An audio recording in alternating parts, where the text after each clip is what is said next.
За, сайн байцгаана уу? Та бүхэнд энэ өдрийн оройн мэндийг хүргэе.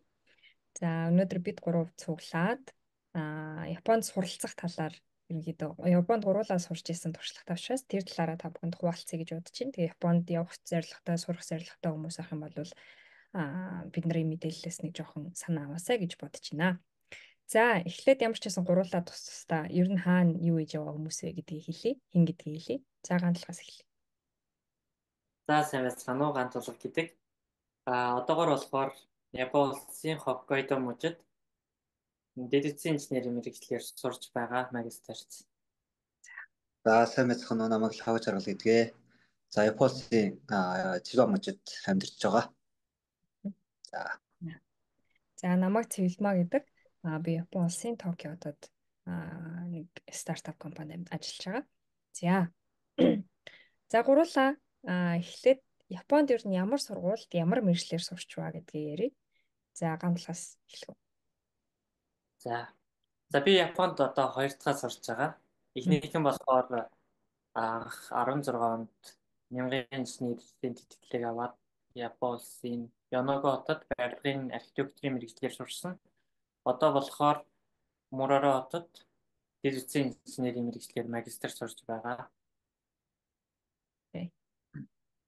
Лавгагийн хувьд.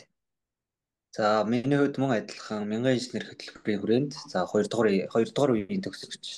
За 2017 онд Японд суралцахаар ирээд за 3 жилийн хугацаанд суралцаад 2020 онд ерөнхийдөө яг барилгын инженер гэдэг нэг хэлчихье. Инженерээр төгсөөс суралцж төгссөн. Окей. За миний хувьд болохоор Япон улсын Нагоягийн их сургуульд хуулийн чиглэлээр магистр сурсан. Тэгээ бакалавр бол Монголд сурсан гэсэн үг. Тийм. За, ийм байна. За, тэгээ сая гарч ирсэн яриан дээрээс нэг асуулт асуумаар байна. За, нэгдүгээр болохоор мянган инженерийн төсөл гэдэг аягүй сонсч байсан. Гэхдээ яг ямар хөө төсөл юм гэдгийг мэдэхгүй учраас анх сонсож байгаа хүмүүс тайлбарлаж өгвөл мянган инженерийг. За, хамгийн анхны хэсэг чинь гандлага шүү дээ. Эхний үеийн хүн байна. Тайлбарлаач өгөөч.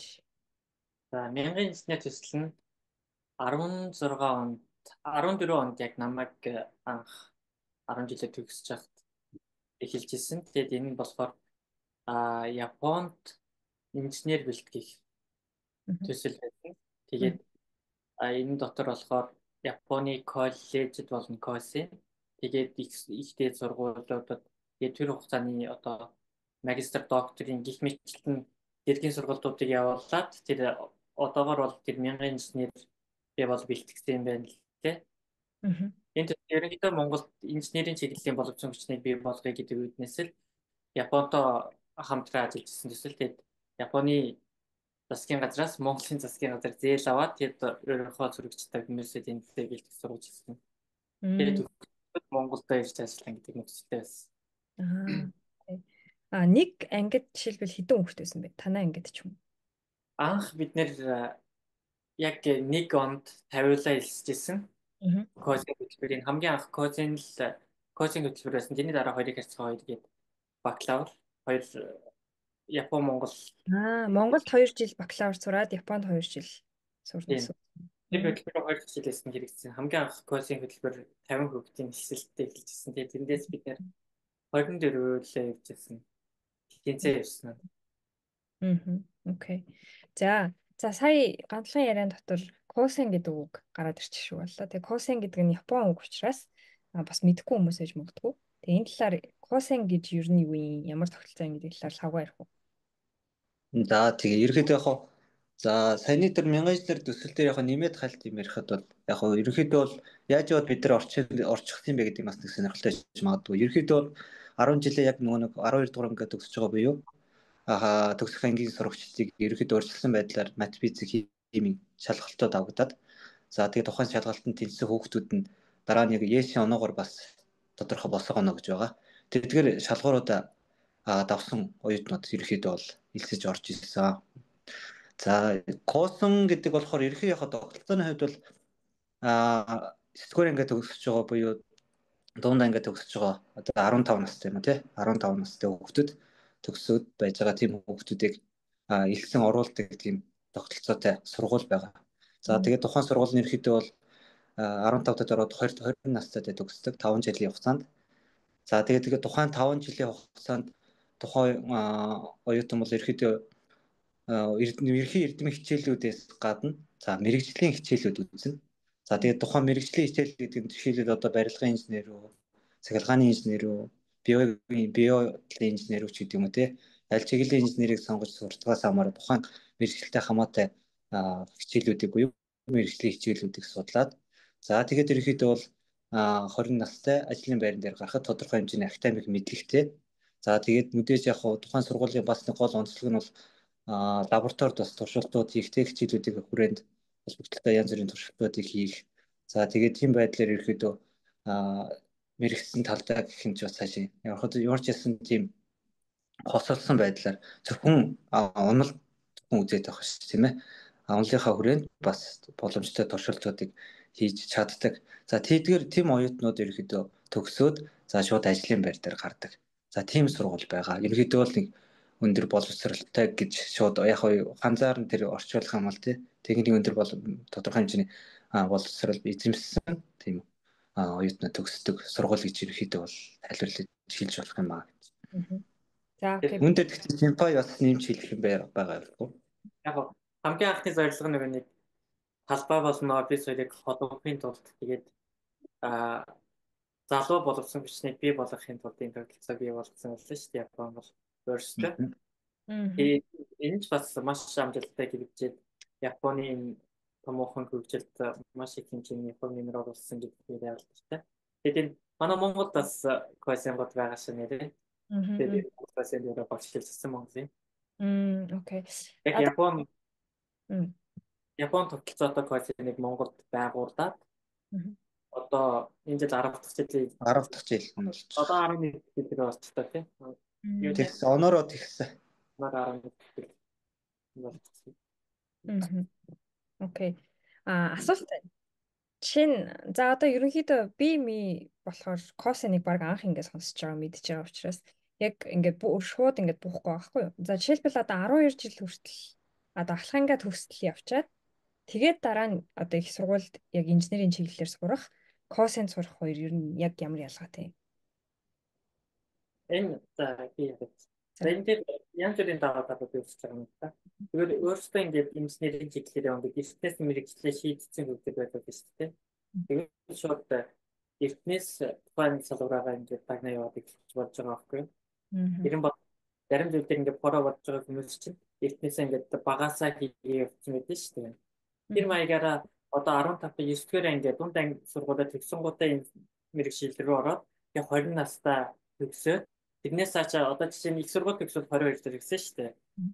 Бас төгсөд 20 дээр төгсөн. Тэгээд ялгаагүй ажлын талбар дээр тэгээд боловсролтой инженерээр гарна. Тэгээд 2 жилийн зөрөө гэдэг чинь бас амар том зөрөө.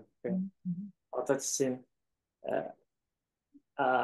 магистрт сурах хугацаа шүү дээ 2 жил гэдэг чинь.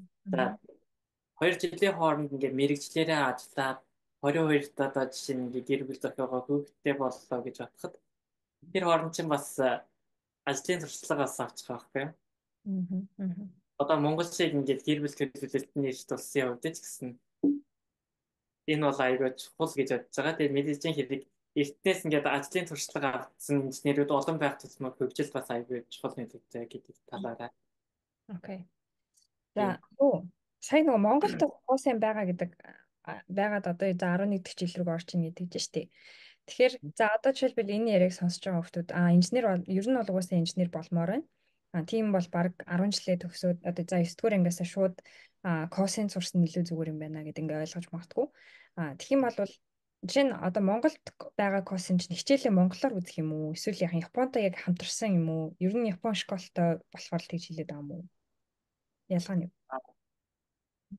Японы боловсролын тогтолцоог ерөнхийдөө уулуурсан гэх юм хаашаа Монголд одоо суурьшуулсан байхгүй юу? Туршуулах гэж үзэж байгаа гэдэг тийм ээ. Туршуулах гэж үзэж байгаа. Тэнд зааж байгаа тэр одоо заах аргачлал болон хичээлийн агуулгыг нь За Монголдо зохицуулаад мэдээжин хэрэг Монголын их дээд сургуулиуд руу тэр кредит нь хөрвөх зүйцүүлэх боломжтой байдлаар тодорхой хэмжээнд тэрэн дээр ингээд баг зэргийн өөрчлөлтөд оруулаад өөрчлөлтөөс илүү тохиргоо оруулаад тэгээд Монголд яг энэ Япон сэлбэрийн кодыг урууд нэвтрүүлж байгаа юм. Гэхдээ хичээлэн бол монгол хэл дээр заана. Гэхдээ Япон хэлийг бол мэдээжин хэрэг голчиж үзнэ. Олон цаг Япон хэл байна. Тэгэд гол нь Японы боловсролын тогтолцоог ингээд авч ийн гэдэг чинь Япон руу бас кредитэнд дүүцэх боломжтой байхгүй юу? Тийм учраас Япон хэлтэй байвал одоо төгсөөд Японд ажиллах, эргүүлжлүүлээд Японд дэвшин суралцах гэх мэт ингээд шин боломжууд гарч ирэх байхгүй юу? Тэр утгаараа манай коучингуудын давуу тал гэдэг утгаар бас одоо Япон хэл гэдэг зүйлийг бас нэг хичээл болгоод кредитчилээд айгүй төвлөрч үзэж байгаа. За окей. Тэгвэл Монголд байгаа за жишээ нь косын сурах гэж байгаа хүмүүс бол 9 дугаар ангиа төгсчөөд юм уу? 9 дугаар ангиасаа юм уу? 9 дугаар ангиа төгсчөөд үү? 9 дугаар ангиа төгсчөөд орно. За 9 дугаар ангиа төгсчөөд оронгуутлаа Япон хэл сурж эхлэх юм тийм үү? Тэгээд Тэгээд давхар Японд сурах. Ерөнхийдөө мэргэжлийн хичээлээс илүүтэй одоо 10, 11, 12 дугаар ангид бусад сургуулиудын үзэж байгаа ерөнхий мэдлэгийн хичээлүүд байгаа шүү дээ тий. Тэднийг бас үзэх. Тэгээд ерөнхийдөө бол ерөнхий эрдэмийн хичээлүүд бол бүгд судлаад явна. Түүн дээрээ ачаалал ерөнхийдөө зэрийн одоо нэг 10 жилийн ахлах сургуулийн хүүхдүүдтэй харьцуулахад хичээлийн агуулга гарыг өөрчлөлт дагуулгах мэргэжлийн хичээлүүд тодорхой хэмжээнд нэг курс нэмэгдэх тусмаа 1-р 2-р курс гээд толгой явчихдаг байхгүй. Одоо жишээлбэл 9-р ангид төгсөөд орж байгаа хүүхдүүд бол эхний жил орж байгаа хүүхдүүд нэг 1-р курс гээд явчихсан. За тэгэл 1-р курсээр ерөнхийдөө мэргэжлийн хичээл бол бараг үзэхгүй дээ. Яг нөгөө нэг юм туршилтч гэдэг юм уу, зарим нэгэн гомин гүрмөр хийх гэдэг юм уу те. Тиймэрхүү маягийн тийм жоохон инженер талдаа ойролцоо сонирхол юуг нь хөгжүүлэх юм уу те. За тийм бүтээх ухааны хичээл гэж байдаг те. Тэр хичээлийг судалдаг. За тэгээ бусдаар бол ерөнхийдөө ерөнхий эрдэмийн хичээлүүд буюу мат, физик, хим мэдрээ бүгдийг судлаад давхар яг Япон хэлийг бас одоо юу гэдэг зааж эхэлдэг гэсэн үг л дээ. Тэр чинь айгүй олон юм сурах нь шүү дээ. Зүгээр л одоо энгийн сургуульд явж байгаа хүмүүс бол ерөнхий мэдлэгийн хичээлээ үзэл явна гэсэн үг шүү дээ. Тэгэнгүүт тэр нэмээд 2 өөр юм орж ирж байгаа гэсэн үг шүү дээ. Эхлээд бүтээх ухаан гэдэг нь ороод тэгээд Япон хэлний хичээлүүд давхар орох нь шүү дээ. Бүтээх ухааных нь хичээл гэхдээ нэг хагас семестр энэ төр л орох бах тийм ээ. Тийм бүтэн орохгүй. Тэгээд тухайн хичээл дээр яг гэхдээ яг тухайн яриад байгаа шинийг сонирхолтой ямар нэгэн сэдв гаргаж ч юм уу гээд тэгээд тэрний хүрээнд ямар нэг юм хийж үзсэн л гэсэн үг л дээ. За тэгвэл энэ дээр бас дахиад нэг асуулт байна. За одоо жишээлбэл ерөнхийдөө нөгөө Монголд ингээ хүүхдүүдийнхээ боловсролд эцэгчүүд айгүй анхаардаг болсон. Тэнгүүд жишээлбэл одоо юу гэдгийг Орос сургуульд явуулах нь зүгээр юм уу? Эсвэл англи хэлтэй хоббид оруулах нь зүгээр юм уу? За эсвэл шинэ Монголд оруулах уу гэл ингээ бодож байгаа шүү дээ. Тэнгүүд одоо шинэ Монгол гэдэг чинь яг нөгөө манай Япон хэл заадаг Япон школтой одоо ахлах сургууль шүү дээ тий. Тэгэхээр энэ Япон шинэ Монгол тэгээд танаа одоо Монголд байгаа курсын хоёр өөр огт өөр гэж ойлгоход болох юм шүү дээ. Өөр шүү дээ. Япон одоо ч ингэж байгаа л да. Яг нэмэлт мэдээлэл өгөхөд бол яг шинээр дахиад курс нэмэгдээс анх бол ерөөхдөө яг 10 жил одоо яг 10 жил болж байгаа Монголд байгаа курс 3 байгаа байхгүй юу? Тэгээд швейцарь курс 10 жил болж байгаа үстэй тийм ээ. Адилхан баг тийм ээ. За ерөөхдөө швейцарь курс гэж байгаа, шинэ Монгол курс гэж байгаа, Монгол курс гэдэг ийм 3 курс сургууль байгаа. За тэгээд шинэ Монгол чи өөрөө ахлах сургууль шинэ Монгол ахлах сургууль гэж байгаа шүү дээ. За тэгээд яг миний мэдж байгаагаар бол шинэ Монгол ахлах сургууль чинь нөгөө Япон хэлийг зүгээр үздэг гэсэн үг байхгүй юу? За мэдээж тодорхой хэмжээний нөгөө нэг тухайн орны соёл энэ төр гэдэг ингээд тухайн хичээлийн юунд нь ордог гэж магадгүй тэрийг сайн мэдэхгүй л дээ. Гэхдээ ерөөсөө Япон хэлийг судлаад тэгээд тухайн шинэ Монголыг төгсөж байгаа хүүхдүүд чинь юу яадаг штэ. Момшиг юм буюу Японы засгийн газрын одоо нэг элсэлтийн шалгалт өгдөө тий. Шалгалтыг өгөөд тэнцсэн хүүхдүүд нь наашаа Японд суралцахаар ирдэг. Тэгэхээр тэр ахлах сургуулийг төгссөн хүүхдүүд ер нь бол дийлэнх нь нэлээд хүүхдүүд ер нь бол Японоор сурахаар ирдэг гэж ойлгож байна. Курсын гингүүд чинь болохоор нөгөө 9 дугаар ингээ төгсөөд 10 дугаар ангид орох байгаа хүүхдүүд курсын гэдэг сургууль руу орж байгаа гэсэн үг байхгүй. Тэр ахлах сургууль нь бол яг 12 дугаар ангид төгсчөөд дараа нь эсвэл тийм Японы эсрэг ерхий шалгалт буюу одоо тэр EG гэж хэлж байгаа бах тий. Тэр шалгалтыг өгөөд тэгээд тухайн шалгалтанд нийцсэн хүүхдүүд нь наашаа Японд руу ирж байгаа гэж сонсгож байна. Энэ юу штэ 10 жилтэй мэдээж хэрэг шал өөр зүйл байхгүй юу? 10 жил одоо 9 дугаар ангиас эхлээд тэгээд 20 настай төгсөж байгаа шүү дээ. 10 жилиг чи 18 тад төгсөж шүү дээ. Тэгээд 10 жил чинь зүгээр ерөнхийд мэрэгчил заа. Энэ коллеж болохоор мэдээж хэрэг давхар мэрэгжлийн хичээлүүд заа. 10 жилээс хамаагүй илүү ачаалттай. Зүгээр инженер бэлтгэхийн тулд их сургуулиудад үзэж байгаа хичээлүүдийн 70% бол коллежид ч гэсэн зааж байгаа байхгүй юу? Тэгэхээр угаасаа л шал өөртөл нэг нь шал мэрэгжлийн зүйл, мэрэгчлэлтийн яг л их сургууль гэсэн. Дээксэнд суугаад одоо би даалта хийгээд гээд тэр зүйлс шиг коллеж гэсэн байгаа. 10 жилдээ угаасаа харьцуулах зүйл биш аахгүй юу? Окей. Ойлгомжтой. Айгу ойлгомжтой. Ер нь бол хүмүүс ингэж айгу айтайхан мэдээлэл авчих шиг боллоо гэж би бодлоо. За баярлалаа. За дараагийн асуулт руу өөрчлөлтөө явъя гэж бодож байна.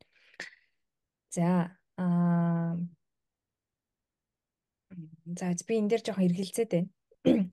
За ямар ч байсан эхлээд хамгийн ихний 3 дахь асуулт руу орох юм уу? Тий, 3 дахь асуулт шүү тий. За Японд сурахын ер нь Японд одоо ирж сурах хамгийн ихний алхам ер нь юу хийсэн бэ? За та хэдийн ярианаас сонсоход ер нь бол косонд элсэж орсон л гэсэн үг юм биш тий? Зөв. Тий, ерөнхийдөө бол миний хувьд бол яг 12 дугаар ангид бол яг тийм мэрэгчлэр явна да гэсэн яг шийдсэн зүйл байсан тий. Тэгэл иймэрхүү нөгөө математик, хими шалгалт авна гинийгээл ЖТЦ-с багш нар ярьсан байна мэн гээл боловсролын явнаас ч хүмүүс ярьсан гэдэг жисэн болоо. Тэгэл тухайн шалгалтын нөгөөл яг ийм хөтөлбөрт орж байгаа гэдгийг ч мэдээгүй л тий. Тэрийг мэдсэн болохоор ЕШ өгсөний дараа конкурс гэдэг чинь бид нар тий. Тэгээ конкурсынхаа яг өдрийн тухайн өмнөх өдөр нь ч байна уу? Арайч өмнөх өдөр биш юм байна. Нэг өдөр юм. Тэр өмнө өгсөн шалгалтандаа тэнцсэн. Тэгээд ЕШ оноо чинь бас шалгуурыг хангасан. Тийм учраас ийм косон гэдэг мянган инженер гэдэг хөтөлбөр байна. Хоёр засгийн газрын хоорондын. За ЕШ ингээд тэнцсэн хүмүүсийг ингээд оруулъя гэж байгаа маань орох уу гэд. Тэгээ тийм байдлаар анх мэдээд за тэгээ багш нартайгаа гэрийнхэнтэйгээ ярилцж хагаад за орё гэл тэгэл хэлчихсэн да. За бачаараа надад нэг асуулт байна. Сайн нөгөө яриаг нь ингээд сонсож байгаад 10 дугаар ангиас эхлээд явдгийг ер нь бол косон гэдээ ойлгосон шүү дээ. Тэгсэн чинь агуу болохоор 12 дугаар ангиад төгсчөөд мянган инженерийн хөтөлбөрт орсон юм ба шүү дээ тий. За одоо тэр нь бол яг нөгөө эн чинь яг нөгөө косон сургуульд эн чинь хоёр засгийн газрын хоорондох юу гарч ингээд тодорхой хэмжээний ингээд мөнгөний шийдэд гаргацсан хөтөлбөр бий болгочихсон. Тэнгүүд шууд нөгөө ахлах сургуулаа төгсөж дунд сургуулаа төгсөж байгаа хүүхдүүдийг явуулах гэхээс илүүтэй 12 дугаар ингээд төгсөөд тэгээд тухайн Монголдо нэг 2 жилийн хугацаанд ерхийдөө бол 2 жил хугацаанд Японы хэлний N2 төвшин гэж байгаа тийм Японы хэлний төвшин. Тэр хүртэл бэлдээд за тэгээд тэрэн дээрээ гадна нөгөө математик, хим гэдэг 3 шалгалтаар өгөх учраас тэрийг бас яг Японы хэл дээр бас тодорхой хэмжээнд үзээд явна. Тэгээд тэр шалгалтанд тэнцэх юм бол Японд руу явахдаа Японы косонд орохдоо 3 дугаар курсээс нь орчдөг. Гэхдээ яг үеийнхнээсээ бол хамаагүй ахал байгаа юм л да. 3 дахь насаар 2 насаар. Анх мөртлөө тэгэл 3 дугаар курсээс шууд дэвшээд орчдөг гэсэн. Тэгэхээр 1 2 дугаар курсын хичээлийг л үзэх шаардлагагүй байдаг. Ерөнхийдөө 1 2 дугаар курсын хичээлүүд нь бид нар ахлах сургууль эдэртээ үзээд ерөнхийдөө бол агуулга нь ойролцоо учраас гайгүй гэсэн үг л дээ. Окей. За тэгвэл юу юм бэ штэ тий. За яшээ өгөөд оноо тэнцээд за косонд орчлоо. Тэг косонд оронгуутлаа 2 жилийн хугацаанд N2 одоо GLPT за энийг үзэж байгаа хүмүүс мэдэхгүй байх юм бол Японы хэлний төвшин тогтоох шалгалт гэдэг GLPT гэдэг шалгалт байгаа. Тэгээ тэрний хамгийн одоо хэцүү нь N1, хамгийн амархан нь N5 гэсэн ийм одоо үнэлгээтэй байдаг. Тэгээд тэрний ер нь бол N2 дээрээсээ 2 дахь нь хэмжээг ер нь бол авсан байх ёстой юм байна шүү дээ тий. Ерөнхийдөө бол яг хугацаагаар ярих юм бол жил 5 сарын хугацаанд бэлдээл N2-ийн шалгалтыг өгсөн гэсэн үг. Жил 5 6 7 сар ч юм уу. Тэгээ шууд N2-ыг өгөөл. Тэгээ N2 гингүүт хүмүүст бас ингэж шууд буухгүй байж магадгүй. Тэгээ ерөнхийдөө болвол 3 бол за ерөнхийдөө Япон хэлээр яг уу ярьцдаг гэдэг төвшин. Өдөр тутмын амьдралаа зохицуулчих тийм ээ. Тийм. Өдөр тутмын амьдрал зүгээр. N2 болохоор за одоо яг ажилд авах шалгуур дээр хүртэл дор хаяж N2 эсвэл N1-тэй байх хэрэгтэй гэдэг ийм шалгуурыг Япончууд тавьдаг. Тийм учраас ерөнхийдөө бол айгүй одоо их сургуулийн хэмжээний хичээл ойлгох хэмжээний Япон хэлтэй болчих хэрэгтэй гэсэн үг шүү дээ, тий? Тэгээ ерөнхийдөө бол эглээдгүй нэг академик чиглэлд суралцах учраас тэр хэмжээнд тухайн хичээлүүд агуулгад ойлгох хэмжээнд ерөнхийдөө өөрсдөө Японы түвшнийг аваачих байгаа л гэсэн үг л дээ. Яг хэмжээнд их сургуулийн хичээл үзэх боломжтой хамгийн доод түвшний энэ хоёр гэдэг асуулт бол айгүй хэвчээ. Гэтэ ер нь хамгийн доод түвшин маяг ерөнхийдөө тийм ээ. Доод түвшин гэж бас хэлчихсэн байхгүй хаа. Сургуулийн хичээлийг үзэх боломжтой, академик хичээлийг үзэх боломжтой түвшний хамгийн доотлол нь юм. Биднээс шиг юм. Яг хөө тэрийг судлахад яг энэ хоёрыг авцсан байхад ямар ч ясан тийшээ өөрөө суралцаад явах хэмжээнд боломжтой суурьа тавьчихж байгаа л гэсэн үг шүү дээ. Ер нь тийм ээ. За тэгээд Япон хэлний тухайд бол тийм байна. За тэгээ 2 жилийн хугацаанд бас сая хэлсэн шүү дээ. Мат физик үүд нь юу вэ? Хим. За энэ болохоор юу юм уу те? Японы их сургуульд тэнцэж орохын тулд өгөх ёстой шалгалт байд юм уу те? Яг энэ гурваар. Тэ. Ээжээ юу гэдэг. Одоо манай Яш шиг л шалгалт байхгүй юу? За. Элсэн суралцсан шалгалт. Тэгэл их сургуульд элсэн суралцсан. За Японууд өөрсдөө энэ шалгалтыг өгдөг гэсэн үг юм уу? Гэхдээ төстэй шалгалт өгдөг байх. Энэ зүгээр гадаад оюутнуудад чиглэсэн шалгалт байх. За AGU гэдэг нь инженерийн чиглэл тий. Ямар үгийн товчлол гэдгийг хэлж өгч болов. Тэрийг юм хэлэхгүй шүү дээ. За окей. За Education Japan AGU University хаа. Их сургууль. Японы их сургуулийн юу л гэсэн үг л. За. Яг тодорхойлсон байхгүй. EJU гэдэг тийм шалгалт байдаг шүү. За окей. За энэ болохоор манай одоо жишээ нь Яшин шалгалттай яг нэг за яг шалгалт нь бол Япон хэлээр баг тий. EJU гэдэг нь. Тий. Япон англи аль дээр нөгж болно. Гэхдээ бид нэр үгүй Япон хэл дээр үзсэн. За. Тэгээ доторх одоо хүн за ер нь бол Япон юм уу эсвэл англи хэлээр өгнө. Тэгээ энэ нөгөө одоо шалгалтын агуулга гэх юм уу? Хэр хэцүү вэ гэдэг нь манай Яштай харьцуулахад хэрэг. Доторх асуултууд юм ч юм уу. Манай чинь Яш чинь ингээд тест болд байдаг шүү дээ. Тийм биш болохоор бас гаргалгаагийн гаргаж хариулдаг болохоор бас тийм манай 2 дугаар хэсэг л гэсэн үг л дээ. Тэгээ 2 дугаар хэсэг юм байна. Яшийн 2 дугаар хэсэг л байна. Яшийн 2 дугаар хэсэг. Тэгэд хитэн асуулт сонирхолтой гэж. Яла 10 хэд 20 төгрөг дасгал орж ирдэг л үү те. Бас одоо яг нэлээд жил юм болохоор хэд байсныг санахгүй байна. Өөрхий хэдэн дасгал юу нэ даалгавруудтай. Тэгээ одоо яах юм? Одоо жишээлбэл за манайх бол ийм нөгөө тест мест ингээд ажиллаад явдаг штэ тий. Тэнгүүд би одоо Яшийн 2 дугаар хэсэг гэдэг таг марцсан байна. Ямар ч ч нэг тийм өгүүлбэртэй бодлого бодох юм уу яах юм? Яшийн өгүүлбэр за яар. Яшийн 2 дугаар хэсэг чинь ингээд нөхдөг байхгүй. Бодлого ингээд бодоо явж явцаасаа нэг ийм хэлбэрийг ингээд гаргаад тавьчихна. Тэгээд тэрэнд нь тэр бодлогын явцад ингээд тоогыг нөхдөг гэсэн. Тэгэхээр ингээд хариулт аз таарна уу энтер гэдэг асуудал байхгүй. Тэгэхээр яг бодож чадаад тэр хариултыг гаргасан бол тэр тохирох нүдэнд байгаа тоонуудыг нэг бол юм гэсэн. Окей. За тэг өгүүлбэртэй байгаа л гэсэн үг л дээ. Өгүүлбэртэй бодлого. Гэхдээ яг агуулга нэлээ өөрхөн томдуул гэсэн үг тий. Зөв. За яг ингэж сонсонгууд биш тий. Яг үнийг хэлэхэд амар хэцүү сонсогч юм. 1.5 жилийн хугацаанд энэ 2 төвшөнд Япон хэл үзээд би өөрөөс Япон хэл үзчихсэн болохоор ерөнхийдөө мэдэн л да. Манайх ч та баг 3 жил сурч ээж энэ 2 өгдөг шиг санагдчихээн. Манайх ч хууль байсан л та. Үндсэн хуулийнхаа хичээл тэгээд давхар үзэж явж байгаад оюутан басныхаа дараа. Тэгээд дээрэс нь тэр яг сурсан хэл дээрээ мат, физик, хим гэсэн ийм мэргэжлийн хичээлүүдийн шалгалтыг өгнө гэдэг маш хэцүү санагдчихээн.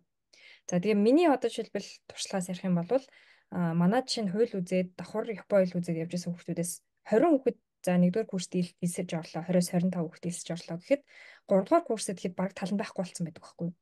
Дандаа гараа явчихдаг. Танад хөрөнгө асуудлууд ер нь байсан уу? Одоо яг анх элсэж орсон шиг хүүхдүүд нь ерөнхийдөө бол ингээд төгсөөд гардаг уу?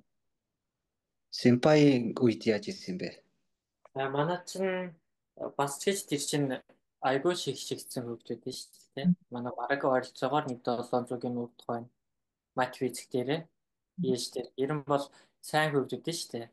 Гэхдээ яг ороод явцаасаа гарсан байгаа. Тэгээд шалгалтын дээрээ унссан нь байгаа. Тэгээд ерөнхийдөө 50 хүүхдээс 50% нь л явсан гэсэн үг л да. 24 хүүхэд л явсан шүү дээ. Бид нар чинь 50 хүүхэд тавьдаг. Яг дундаасаа тэгж гарч орох юм байна. Яг зүгээр нэг рандом анги биш аахгүй юу? Тэрэн дотор шигшигдсэн мөртлөө яг гоо тийм хэцүү байх хэвд хэцүү байсан. Цагаагийн За манайх чинь тий ерөнхийдөө 50% бол биш ээ. Нэлээд өндөр хувьтай явсан манай үед бол. Яг гоо дундаас нь дотроо бас нөгөө ямар жижиг юм бас дөрөмтэй шүү дээ. Бас нөгөө Монгол хүүхдүүд бас сайн хичээл таслах үе байна тийм ээ. Тэгээд TDS-ээс засалсан бол ерөөхдөө энэ хөтөлбөрөөс хасагдах гэсэн ерөөхдөө бол тийм нөхцөл жижиг сажиг зүйлсүүд байдаг гэсэн. Тэгээд тиймэрхүү шалтгаанаар ч юм уу жоохон хэнэггүйж жаад ганц хоёр хүүхдүүд гарах тохиолдол байсан. За тэгээд шалгалтанд тэнцвэрхгүйгээр бас нэг хэдхэн хүүхд бас үлдчихлээсэн. Тэгээд тэр нь болохоор бүх шалгалтаа шүү дээ. Ганц хоёр шалгалт энэ чинь тий. Яа тийм мат дээр ч биш физик дээр ч юм хин дээр ч юм нэг хэдхэн оноод дотох ч юм уу. Эсвэл бойл найл нэг сонсгол дээр ч юм уу унших дээр ч юм уу нэг хэдхэн оноо дотож мутсан ч юм. Тиймэрхүү байдлаар тэнцэхгүйгээр үлдчихсэн ганц хоёр цог үйдгийн тохиолдлууд бол байгаа. Ерөнхийдөө бол нэлээдгүй 80% бол явцгаасан л гэж бодож байна. Окей. За ерөнхийдөө тийм байсан байна. За Японы хэл дээр хичээл үзэхэд ер нь бол хэцүү байсан уу? Юу нь хамгийн хэцүү байсан бэ? Японд ирээд гэсэн үг тий. Японд ирээд гэсэн үг тий. За ерөнхийдөө шууд ярьчих уу. Миний хувьд бол одоо чинь энэ хоёр төвшөө авцсан. Тухайн үед чинь мэдэхгүй шүү дээ. Яг гадаад зүгээс сурч үзээгүй ямар хөө гэж мэддэг. За энэ хоёр төвшөө гэдэг чинь энэ нэг дараагийнх нь чинь нэлээд гайгүй төвшнийг авцсан гэж бодож очиж байгаа шүү дээ. Тэгээд ерөнхийдөө бол файлыг бас гайгүй үзсэнтэй очиад гайгүй ахтаа гэж бодоод ирсэн чинь би ч нэг Кансай талдаа буюу одоо Хёго гэдэг мужид амьд байдаг коосонд орж исэн. Тэгээ тухайн тэр хэсэг газрууд чинь Кансай ч нэг өөрсдийн нэг аялга гэж нэг байгаа. Тухайн аялгаараа яриад эхлэх бод ерөнхийдөө хүний яриаг ойлгохгүй. Би ер нь яг Японы файл сурчоо гэж авгийн их гайхажсэн хамгийн анх бол. Тэгээд өгнүүд нь нэс ингээд зарим ярианы хэсэг бол ингээд зүгээр чихэр ингээд ороод гараа авчдаг. Ингээл яриа нь урсаалаа. Тэгээд тэндээс нь барьж авч өгөөд ингээд яриаг нь ойлгох гэж их юм болдог байсан. Эхний нэг сар мар бол ерөөхдөө ингээд багшийн хичээл тэр цумаа яг жоохон настай багш нарын хичээл бол бүр хэцүү байдаг байсан. Ерөөс ингээд яг юу яриад байгааг мэддэггүй. Гэхдээ манай тухайн үед бол яг физикийн багш маань жоохон настай байсан болохоор физикийн багш яриад яг физик чинь нөгөө нэг өөрөө тэгээд өгүүлбэр уншаад явчихад ерөөхдөө чинь юм бодлоо гэдэг явчих болж байгаа.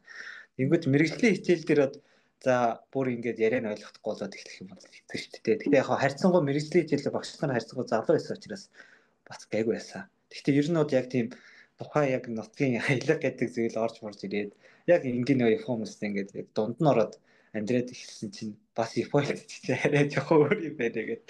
Бодит байдал дээр бас өөр юм байна гэдэг. Бидний сурж байгаа чинь ерхийдээ нөх Хёжин гэдэг байгаа шүү дээ. Яг ийм номон дээр л бичигддэг л тийм юунуудыг үг яриаг хэрэглээл ашиглаад тиймэрхүү сонсгол одоо юунуудыг хийгээ сонсоод яваад байсан болохоос яг нөгөө нэг амьдрал дээр яг яаж ярьж байгаа гэдэг чинь бас нэг өөр болоо явчихж байгаа. Тэгээ тэр нь нэлээ надад бол бас нэлээ хөрхэн челленж байсан. Эхний нэг сар мар бол. За энэ дээр нэг товчхон тайлбар хийгээд тэгээд лавгаагаас бас асуух нэг аюул чухал асуултаа марцсан байна. За эхний нэг тайлбар хийх юм нь юу гэхээр сая нөгөө яг бидний үзээдсэн Японы хэлнээс яг ирсэн чинь нөгөө хүмүүсийн яриад байсан Японы хэлээр өөр байсан гэдэг нь яг одоо ямар хөө байдлаар тайлбарлагдах вэ гэхээр Япон болохоор одоо ингээд одоо нэг юм урт ийм арлын улс байгаа шүү дээ тий. Тэр арлын улс дотор айгүй олон ийм аймаг мужууд байгаа. Тэрийг айгүй томоор нь хуваах юм бол Кансай, Канто гэдэг ингээд хуваагддаг тий. Шикоку гэдэг ч юм уу. Тийм хуваагдaltaй байгаа. Тэгээ одоо яг миний амьдарч байгаа ч юм уу Токио эднэр байх юм бол Канто буюу арай илүү бидний яг сурсан Япон хэлтэй ойролцоо. Одоо үндсэн Япон хэл гэж боддог те. Тийм хэл Япон хэл байгаа. Хёго ч юм уу одоо энэ логогийн сурсан нь болохоор Кансай буюу одоо жишээлбэл Японы комеди маягтай хүмүүс айгүй их илүү одоо төлхөө ашигладаг ч юм уу те. Нэг тийм арай өөр, шал өөр тийм одоо аялахтай хэл бас үг хэллэхэн ч гэсэн тодорхой хэмжээнд өөр болчдөг. Тийм одоо аялгууд бас байдаг гэж ойлгох Тийм гэдэг. ер нь яг монголоор бол хатгаар ярьдаг гэсэн үг шүү дээ. Тэгээд жоохон баруун аймаг руугаа явгоот чи одоо ус цаад руугаа ч юм уу симпай дээр аялгаа ороод ирээд хэлэх юм бол жоохон ойлгохгүй байна гэдэг хүмүүс тэгдэг шүү дээ. Яг л тийм юм болсон гэсэн. Баруун аймагт явуулсан тийшээ очиод өчнийх аялгаар ч юм уу ярьж байгаа үнтэй очих юм бол төдийлний ярин зарим яриг нь ойлгохгүй өнгөрдөг ч юм уу тий. Яг нэг тиймэрхүү байдал үүссэн гэсэн. Яг зөв. Японд дотроо чи аялах ч юм уу аялдаг шүү дээ. Хатаа шүү дээ. Яг анх нэг тийм юм байсан. Би бас хичээл сонсвол аль болох урд суухыг имэлзэн тэгэл шиг суудлын хуваараад ингээд тогтцоо хойно сууж байгаа юм чинь. Тэгэн гут ингээд номоо тэр багшийн бэлдэж өгсөн материалыг бодсоо тасардгүй харна. Юу ярьж байгааг ингээд тулгаал тэр үг ингээд хорд ингээд тулгах шараад байгаад идэг гэсэн. Тэгэд айгаа ядраад идэг гэсэн. Нөгөө Монгол ч ингээд шин ерөн цаг маг унтаал хичээл хийгээл болоод идэг гэсэн чинь тэгж чадахгүй байгаадсан яагаад тэгсэн гэсэн чинь нөгөө нэг тархины ажиллагаа гэдэг чинь тэр юм бэлээ өдөржин ингээд шүүчөө хийгээд ингээд төвлөрөөл амар юу ярьж байгааг юм барьж авч сонсох гээл зүгээр бид нар чинь ингээд яриаг шууд ойлгодог шүү дээ. Зүгээр ухамсаргүйгээр ойлгодог шүү дээ. Тийм байхгүй ингээд ажил хийж байгаа юм шиг сонсчихсан болохоор оройн айгүй ядраа гэдэг байсан. Эхний хэсэгтээ бай. Нэг хичээл хийж чадахгүй би яагаад байгаа юм болоо гэдэг нэг хэсэг явжсэн. За энэ чинь ажил хийсэн юм шүү дээ тэр чинь ингээд. Тэгэл нэг цаашаа нэг хэсэг тэгж явж байгаа болчихсон. За окей. За хэлний тал дээр тийм байсан байна. Би сая бас нэг аюул чухал асуулт асуух марцсан байсан нь юу вэ гэхээр та хэдийн яриг ингэ сонсож байгаад одоо Японд ирэнгүүтлээ шал өөр мужийн ийм өөр сургуульд орсон ба штий. Тэр одоо цаашаага одоо Монголд 2 жил сурчаад EGU гэдэг шалгалт өгөөд тэгээд ирэх сургуулаа хэн сонгодог? Цаанаас нь сонгож өгд юм уу? Өөрсдөө сонгож шалгалтаа өгд юм уу яа тий? Бид нар бол ер нь бол төсөлтэй л өгд юм мэрэгжлийн ихээр чиглэлээр. Угаасаа бид нэрийг 24-ийн нэг сургууль хийзээч хүлээж авч чадахгүй. Мэдээж хэрэг 24-өө бид нэр бас өөр мэрэгжил сонгож байгаа.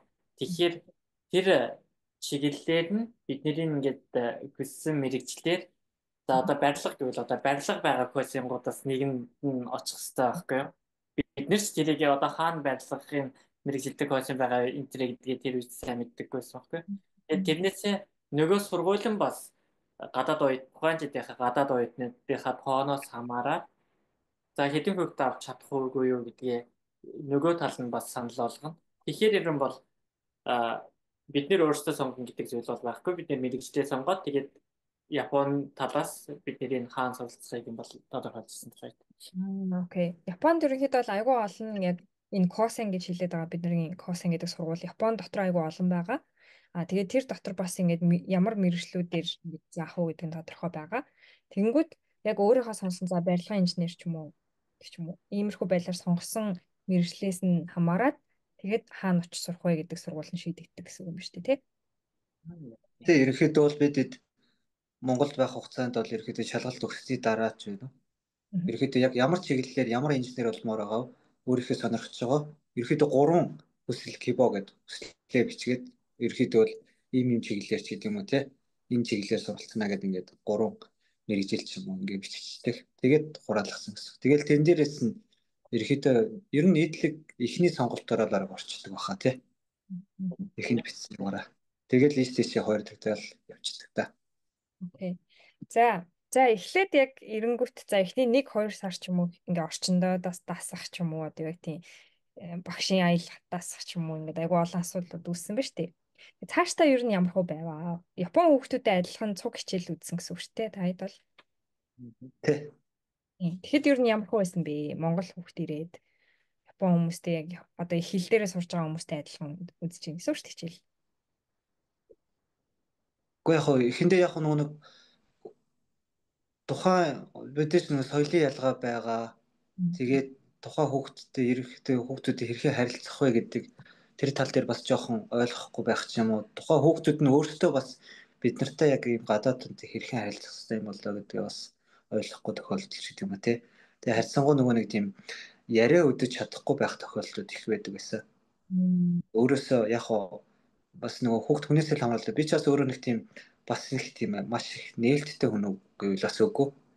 Яг ингээд тотны хэдэн хүнийхээ хүрээнд бол маш нээлттэй байж чаддаг ч гэсэн яг ингээд сайн танихгүй чимээгүй ингээл мэдлээд өнгөрчдөг тийм тайпын хүн учраас тэрэн дээр яг хөө нэг жоохон хүнтэй танилцах ч гэдэг юм. Тэн дээр жоохон цаг ордог. Тэгээ яг хөө бидний хувьд манай косонд бол яг нэг Twitter гэдэг Toyota гэж хэлждэг. Нэг ангиас нэг тийм ерөөд ямар нэг асуудал гарах ч юм уу туслах үүрэгтэй маягаар нэг хүүхэд бол ингээд томилогддог. Яг хөө байранд амьдардаг хүүхдүүдээс нэг хүүхэд нь тий ангийнхны хүүхэд. Тэгэл тэрнтэйгээ хаяа оролт ярина. Тэг ингээд бидний хамгийн бас нэг том асуудал нь юу байсан юм бэ? Ярих чадвар байсан юм байна. Ингээд сонсож чадна, тодорхой хэмжээнд бичиж чадна. Тэгээд ямар нэг даалгавар ахтай нэг хичээл ерөөхдөө л ингээд хийж ганц юм нь бүр ингээд лавшруулад юм асуух хэрэгтэй болох, ярилцах хэрэгтэй болгонгууд тэрэн дээр нөгөө нэг телефонтэй ярих, үеийнхэнтэйгээ ангийнхантайгаа ярилцах гэдэг дээр л нэлээд жоохон ам өвлжихгүй үед их байсан юм байна. Тэгээд яг тухайн үе зүйлийг давхтаа бол ерөөхдөө би бол нэг ангийнхаа хамгийн сайн сурдаг байсан хүүхдийг орой болгон гэхдээ байн хөшөлтэй ерөөхдөө нөгөө хичээл тарсны дараа ч юм уу ингээд буудлын руу ингээд явахт нь хамт яваад тэгээд ингээд нэг жоох ойр зөрөө юм яриа л явдаг байсан. Тэгээд тэр маань бас нэлээд тус болж исэн юм байна. Автосны бодол шүү гэсэн. Би сайн юуны бодол гэсэн. Юуны бодол гэсэн бэ? Зүгээр чи бодол шүү. Дангаар ташилчлаа. Тэгээ юу шүү? Галт тэрэгний бодол ярьж байгаа шүү. Эки гэж руу дагаад ихээр яг буудлын руу дагаад идэх хэсгийг татлаа сонсох. Манай монголчин үе буудалтай үе. Ойлгоо. За, тийм байна. Окей. За тийм байсан байна. Ганцхан үед ямар хөө?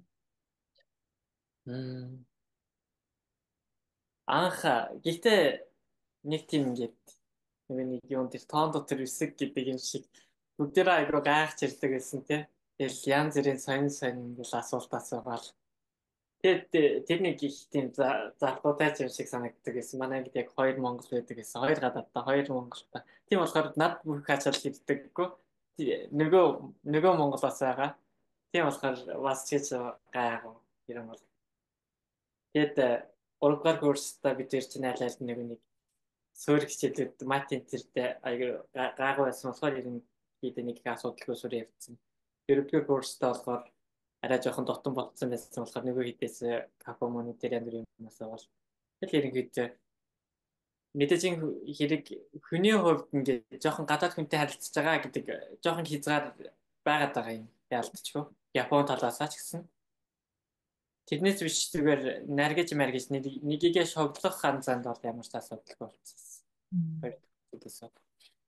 Хоёр дахь жилээсээ болоо тий. Окей. Тэгэхээр бас эхний жил гэдэг жилийн хугацаа тэгээ хугацаад орсон байгаад жилийн хугацаад бас яг тийм хэмжээнд яг хоёулаа бодохоор бас гайхаа юм. Тийм ээ тий. Би ганц хариулах ямар шаардлагагүй. Нөгөө Монгол бас ингээд нэг сонирхлын татаад нэг тэр хэдийг ингээд аргасан. Энэ яг үнэ. Би ч бас яг хоёулаа байсан. Нөгөө хүүхд манаас нөгөө нэг шинэ Монголыг ахлах сургуулиуд төгссөн. Тэгээ Японы хэлний төвшин нас нөгөө Японд ирээд бас нэг жил болцсон хүүхдээс учраас тэгээд өмнө Японы хэл үзчихсэн. Тийм учраас Японы хэлний юу ярих чадвар нь ч надаас илүү тийм хүүхдээс нь болохоор тэр маань илүү ингээд яриа авчдаг. Тэгэхээр над бас ачаал ярихгүй. Уг нь их амар талдаа. Окей. За тийм байсан байна. Японд ер нь бол ингээд янз бүрийн хүмүүс сонсох байх гэж бодож байна. Тэгээ дотор болохоор одоо жишээлбэл Японд ер нь сурсан зүгээр юм уу эсвэл өөр улс руу явсан зүгээр юм уу гэдэг ингээд бодож байгаа. Тийм болохоор тэрэнд илүү бас нэг жоохон мэдээлэл өгч зорилгоор Японд суралцахад ер нь суралцаад хамгийн олж авсан давуу тал гэдэг ч юм уу те.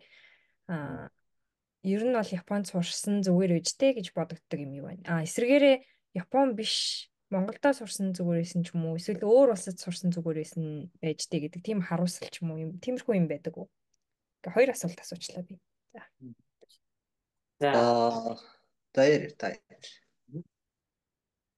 За надад бол өөр улсад сурсан болцсон бол гэдэг харамсал байхгүй. Мгм. Ер нь би хувьдаа бодоход ингээд янз бүрийн ёсоор явж сурж болно. Гэхдээ одоо шинжлэх ухаан гэдэг бол ингээд нэг тогтцсон зүйл байгаа. Ялангуяа энэ том хөгжилтэй улсуудын төвшөнд, боловсролын төвшөнд ярил шинжлэх ухаан гэдэг чинь нэг л зүйл зааж байгаа шүү дээ. Яг гоо ер нь бол сурах ёстой зүйл нь нэг л зүйл. Тийм болохоор за судалгаа хийж байгаа бүр нарийн яваад ирвэл нөгөө багшийн сайн муугаас хамаарат бас өөрчлөгдөх зүйл байгаа ч гэсэн ерөнхийдөө бол зүгээр элсэн суралцахад айдал болсон ч хамаагүй зүгээр бусад нэг соёл моёлын зүйлээс хамаарат тусаа сонгоно гэхээс тэрэн дээр бол нэг их аль боломжтой англи хэл сайтай бол англи хэл дээрээ тэтгэлэг хөөцөлдөх боломжтой улс руу ч гэдэг юм уу. Би бол япон хэлтэй болцсон байсан учраас хоёр дахь удаага дахиад Япон руу ирж байгаа юм да. За улс амжилт гэж яриул те. Мэдээж хэрэг одоо Япон хэлний N1 төвшнийг нь одоо хэд удаа өгсөн ч авч чадхаар болцсон байна. Япон хэл дээр одоо жишээ нь Гаккай одоо эрдэм шинжилгээний хуралд оролцоо явж байна, ихтгэл тавиа явж байна те. Ер нь бол мэрэгжлийн мэдлэгийг бол Монголдоо ч болоод авчиж болох байсан байх. Тэгээд давхар бид нэр ингээ гадаадд сураа явснараа энэ хэл гэдэг зүйлийг бас бид нар бас нэлээд залуугаараа энд ирсэн болохоор энэ соёл гэдэг зүйлийг нэлээд сайн ойлгож чаддаг болсон болов уу гэдэг нь энэ бас нэг төрлийн олд амжилт байх гэж бодож байгаа. Бусад соёлыг ойлгоно гэд бусад өөр нэг зүгээр бид хоёр хүн байхад ч гэсэн өөрөөсөө шал өөр хүнийг ойлгоно гэдэг чинь нэг төрлийн урлаг ухаан гэж бодож байгаа. Тэгэхээр өөр шал өөр улсын шал өөр нэг хүнийг ойлгоно гэдэг чинь тэр дундаас бол ингээд зохицол гэдэг зүйл бусад хүмүүстэй зохицох чадвар гэдэг зүйл айгүй сайн сууж өгдөг юм болов уу гэж би боддог. За логогийн хувьд. За ерөнхийдөө олон улсын оюутан найзуудтай болох нь гоё юм уу? Гоё санагддаг юм байна. Зөвхөн Монгол гэхгүй тий өөр улс орны найзтай болох ч гэдэг юм уу. Тиймэрхүү тал дээр илүү сонирхолтой. За нэг асуулт нь юу вэ? Өмнөх нь энэний Одоо өөр улсад сурах байжтэй. Сурах байжтэй гэдэг харуулсалт юм уу тий? Эсвэл за яг тийм харуулсаад байх зүйл бол байдаг юм дөө. Угаасаа яг нөгөө яг сайн хэлсэнчлээ Япон хэл яг судлаад ирсэн учраас яг тэр чиг сурцсан юм чи одоо энэ дээр мэрэгжил эзэмшээ гэж шийдсэн учраас суралцаад явсан. За ерөөхдөө өөр одоо Азийн орн байна уу, Европ байна уу, Америк ч гэдэг юм уу тий. Хаашаа суралцах гэдэг бол тухайн хүнээсээ яг аль хэлэнд илүү сонирхолтой байна ч гэдэг юм уу тий. Тэрнээсээ хамаарат хаашаа сурах нь бол тухайн хүний сонголт хаач сурч ерөөхдөө болох боломж нь нээлттэй болсон байх гэж би бодож байгаа. Гэхдээ ер нь аль ч газар очисон угаасаа өөрөө л маш их хичээн хэл сурна гэдэг чинь угаасаа маш их хичээж сурдаг зүйл учраас аль ч хэлийг сурахад бол угаасаа тэгэл 100% өөрийн хичээл зүтгэж шаардлагатна. Тэгээ тэр хичээл зүтгэлээ гаргаж чадж байгаа бол ямар ч сургуульд хаач ерөөдөө хүн сурч чадах байхаа л гэж бодож байна. Тийм учраас хөвдөө бол харуулсаад байдаг зүйл бол байхгүй. За улууд амжилт гэдэг юм уу те. Ерөөдөө яг ийм олон улсын гэдэг ч юм ингээд найзуудтай болох. Тэгээд тэдний бодох үзэл бодол ерөөд ямар хөө байдгийг гэдэг юм уу те. Тиймэрхүү тал яг симпэ хэлж байгаа дараа ерөөдөө бас санал нийлж байна. Бас нэг ямиг аялуулах бас чадах хийнэгээрээ аялуулах олон талаас нь бодох ч юм уу те. Тэр тал дээр бас тодорхой хэмжээнд хүний хувьд бас хөгждөг юм болов. Зөвхөн нэг талаас харах ч биш тийм ээ. Тэр талаар өөрийнхөө амжилтаас хэлээч. Тэгээ ерөөхдөө за миний хувьд гэх юм бол чивч таагаа би тэвд майк хэлчихгүй юм. Яг намайг ярьчихаар Аваа дуусгаар нь бол энэ. За. Тэгээ би яг сайн нэг юм орж ирсэн чи мартчихлаа. За тийшмаа тэгтээ би санчхаараа буцаагаад санчоосод яриа. За дуусгаарчлаа. За Сэлмогийн хувьд ерөөхдөө энэ тал дээр саяны хоёр асуултан дээр юу гэж бодож байгаа вэ? Тэгээ ерөнхийдөө ингээд би бас саяны 3 сарын энд Монгол руу буцаад ирсэн. Тэгж жагаад хүүхдүүд ерөнхийдөө ихэнх нь гадагшаа явах ялтч хүсэл сонирхолтой. Тэгээд айгүй их эргэлзэж байгаа юм юун дээр харагдсан бэхээр ямар улсыг сонгож сурсан зүгээр вэ?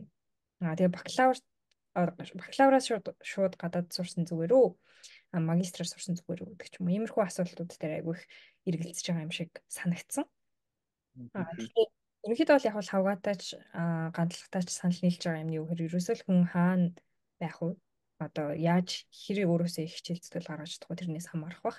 Гэхдээ нэг өөрчилж чадахгүй юм юу гэхээр тухайн улсын соёл, хөгжөөд ирсэн түүх, хүмүүсийнх нь үзэл бодол, үнэт зүйл юмыг бол одоо өөрчлөх боломжгүй шүү дээ. Тэнгүүт тэр одоо бид нар ерөнхийдөө ингээд суралцах улсыг сонгож ийн гэдэг бол тухайн соёлыг бас сонгож байгаатай яг адилхан. Тэр соёлын тодорхой хэмжээнийх нь одоо нэг хэсэг нь чамд орж үлдэнэ л гэсэн үг байхгүй юу те. Тэгж бодох юм бол би Японыг сонгосон айгүйх баяртай байдаг. Ягаад гэвэл Япон хүний төлөө айгүй их хөдөлмөрлөж чаддаг улс орон, цаг барихаас ахуулаад айгүй юм хувийн сахилга бат бас айгүй сайн суулгадаг. Гэхдээ нөгөө талаас хүмүүс юу гэж ярьдаг вэ гэхээр Япон хүмүүс амар юм юу байдаг. Одоо нунж те жоохон номод уулцдаг ч юм уу. Эсвэл одоо юу гэдэг англи хэлтэй хүмүүстэй харьцуулахад угаасаа нэг тийм чимээгүй даруухан талтай шүү дээ манайхан чи ер нь бол. Тэгээд ирэхээр ингээд одоо юу гэдэг сэтгэл готрол гэдэг ч юм уу иймэрхүү янз бүрийн ингээд асуудлуудыг бол гаргаж ирэх хүмүүс бол байдаг. Гэхдээ миний бодлоор болохоор тэр бол зүгээр л яг нэг айгүй өнгөц харж байгаа. Тухайн улсынх нь хэлээгч одоо мэдхгүй хүмүүсийн өнцгөөс харж байгаа гэж би бол ойлгож байгаа. Яг ингээд одоо соёлын судлаад хэлийг ойлгодог хүмүүстэй нь ойлголцдог болоод ирэхээр огт өөр. Тэгээд ерөнхийдөө бол яг уу би миний хувьд ялангуяа хувь хүний хувьд би англи хэл, Америкт ч юм уу тийм Америкийн соёлд сонирхолгүй, дурггүй. Солонгост бас ямар ч сонирхол байхгүй. Тэгээ ерөнхийдөө яг Европ байж магадгүй. Гэхдээ ерөнхийдөө бол Азаас гарахаар угаасаа Азуудыг жоох ингээд дорд үтсэн мөрчсөн ч юм уу тиймэрхүү хандлагатай байдаг учраас тэр нь бас жоохон дургүй байсан. Тийм болохоор Японд хийсэн сонголтонд бол аюу баяртай. Японоос авсан юм бол ялчгүй японочдын сайхан зан чанаруудыг бол авч чадсан гэж ингэж бодож байгаа. Тийм байна. За логоо сансан уу? Юу ярих гэж байна? Өө чиний яриг сонсоод юу санаа. За тиймэргээ бодоод юу өөрийнх нь ярих гэсэн бодох. Тийм болоо өнгөрчлөө. Окей. Дараагийн асуулт руугаа орохоо тэгвэл. За тэгээ. За дараагийнх нь болохоор за энийг ерөнхийдөө бол таараас нэлээд асууя гэж бодож байна. Яагаад гэвэл би нөгөө Японы зөвхөн магистр учраас ялтч Япон оюутнуудтай нэг амар ойр дотн байгаагүй. Тэгэхээр Японы оюутны амьдрал Монголын оюутны амьдралаас ер нь ялгаатай юм юу байваа? Хичээлээс гадуур юу хийдэг байваа? Энэ нөхдөж нөгөө клуб дугуулan их идэвхтэй явдаг шүү дээ, тий? Энэ тал дээр илүү мэдээлэл өгвөл. За яг мэдж байгаа хүрээнд л космос сургууль гэдэг чинь нөгөө нэг зөвхөн бас хичээл хийгээд иддэг биш тий. Яг хичээлийн цаг дууслаа. За хичээлээс бус цаг хичээлийн дараа бол вокацо гэж хэлээд байгаа. Яг секц дугуулангууд бүр янз бүрээр байгаа. Үнэхээр атаархмаар болно. Ерөөсөө спортын ерөөсөө сакс волейбол, тэгэл теннис, газрын теннис ч юм уу тий гадаад тоглодог. Тэгэл ширээний теннис, бадминтон, тэгэл бейсбол, хөл бөмбөг гэл. Тэгэл хөнгө атлетикуудын төрлүүд тэгэл иймэрхүү спортын төрлүүдээр. За тэгэл зөвхөн спорт гэлтгүй урлаг тал руугаа хамтлагууд, дууны клуб ч юм уу тий. Гэх мэтлэн ингээд ийм клубүүд эсвэл өөр ямар нэгэн нийгмийн аюулт ажиллагаа хийдэг клуб ч гэдэм юм ингээд ерөнхийдөө олон үйл ажиллагаа явуулдаг юм хичээлээс гадуурх секс дугуулангууд байдаг юм байлээ. Тэр нь маш сонирхолтой. За тэгээд миний хувьд бол яг космос суралцчих хугацаанд бол ерөнхийдөө нэг 2 дугууланд явж үзсэн. За яг ангийнхаа хүүхдээс асууж агаад яг ямар дугуулан байдгийг ингээд ирэх нэг иймэрхүү байгаа гэдэг мэдээлэл авчин гоо. Өөрөө бол нэг спортод жоохон дуртай байхгүй юу? Чаддаг ш. Зөвхөн дуртай. Тэнгүүтээ уг нь саксныханд нь явд юм уу гэж бодсон чи амар их гүйж мүү байдаг харагдаад нэлээд тийм хэцүү санагдаад за волейбол нь ямар л гэсэн чи волейбол нь ч гэсэн адилхан даа гэдэг. За явчихсан волейболд явж үзье гэдэг. Тэгээ волейболд ихлэ явж үзчихсэн. Тэгээд нэлээд тийм юу юм блэ шалгалтын үеэр бол хэцүү юм блэ. Тэр хүүхдүүд оройжгоо ингээл юу заалын хоёр талаар ч гүйж хараагаал юм. Тэгээд тэр хүүхдүүдээс чинь нэг 2 3 ахуулахар ч нэс жоохон хөдөлгөөний гүйцэхгүй гоц. Тэгэл тиймэрхүү шалтгаанууд байсан. Тэгээд яг шалгалтын үе мэд өгсөн үед бол бас очихгүй байгаад. Заавал нөгөө ингэж өдөр болго очихгүй байж болно л та. Зарим үед бол чөлөө авч болдог. Тэгээд ерөөхдөө яг дунд нэг хэд тасалчаад tas учраас бас хитрхийн ингэж тасал маслал хоёрын оронд яваад тэгэл сонцгоомдаа гэж удаад яг гарч ирсэн. Тэгээд дараа нь яг ахаад нэг жилийн дараа юм байна. 4-р курст юм байна. Зүгээр нөгөө King Kako гэж хэллэгчтэй тий. Зүгээр орж сонирхох зорилгоор саксны клуб руу бас секц руу орж үзээд бас ямар хөө юм бодгийг гэдэг нь бас сонирхож орж үзэж ирсэн. Тэгээд тиймэрхүү ингээд секс дугуулнууд байдаг нь маш гоё санагдчихсэн. Тэгээд ерөөхдөө бол ер нь л хүртээмжтэй аль болох бүгд угаасаа тамирчин болохгүй л дээ. Гэхдээ ерөөхдөө бол ангийн нийтлэг хүүхдүүд бүгдээрээ ер нь бол ингээд ямар нэгэн дугуйл секцэнд ерөөхдөө ингээд хамрагдах ч юм уу те ингээд явж идэм юм билээ. Тэр нь айгүй Монголынхаас илүү давуу тал юм байна да гэж зүгээр хөвдө харж ирсэн. Окей. Тэгээ энэ дээр бас нэг дэлгэрэнгүй хэлэх юм бол яг нөгөө 10 жилээс шүү дээ эдгээр чи ер нь бол тий секс дугууланд хамрагдаж эхэлдэг нь зөвхөн их сургуульд ороод ч биш. Ер нь бол ингээд бас ямар нэг спорт ч юм уу эсвэл одоо үгтийн урлагийн тал одоо хөгжмийн зэмсэг ч юм уу тоглох нэг тиймэрхүү секс дугууланд айгүйх букацо гэж ярьдаг тий. Тиймэрхүү дугууланд айгүйх хамрагдах боломж нь. Тэгээ тэр нь бол ялтчгүй айгүй атарах марх юм уу тий. Монгол тэр дугуулсан нь хүртээмж гэж бол амар штэ. Одоо бөмбөг гихт одоо за 30 хүнтэй байхад нэг 50 бөмбөг байж чинь тийм амар хүртээмжтэй. Бид нэр чи одоо 10 жил юу хийжсэн нэг бөмбөг бөгөөд нэг бөмбөг доктор нэг бөмбөгтэй гэх юм арга нэг тийм байсан чинь шал өөр левлийн одоо тэр зинсгийн хүртээмж гэдэг зүйлсэн үнэхээр мундаг юм аа. Тэр биеийн тамирын талбай гэж төрлөөр нь тэгээд Япончин жижигхэн ус гэж байгаа гэсэн тэр том эдийн засаг ямар мундаг байдаг вэ гэдгийг тэрдээс харж байгаа юм чинь бүх төрлийн спорт тусдаа яг стандартад нийцсэн талбайтайгаа тэгэл хөөгтүүд нь ч гэсэн ингээд яалтчгүй хөгжилтэй газрын хөөгтүүд чинь айгүй юм хэрэглээд идлээ сурцсан. Одоо энэ талбай энэ спорт ийм хувцастай байна гэл бид нар шиг одоо нэг хөөзөр бүх спортыг аргалах гэж оролдохгүй тийм тэрэн дотор чинь ингээд соёлын шок болж байгаа юм чинь. Яг го тэрний хувьд ингээд мундаг байсан. Хүртээмж бол үнэхээр мундаг байсан. Сурах орчин бол үнэхээр таатай сайн бүрдүүлж өгч чадсан юм байна гэдэг нь үнэхээр гоё юм а гэж тодорхой хэмжээнд татаарч ирсэн.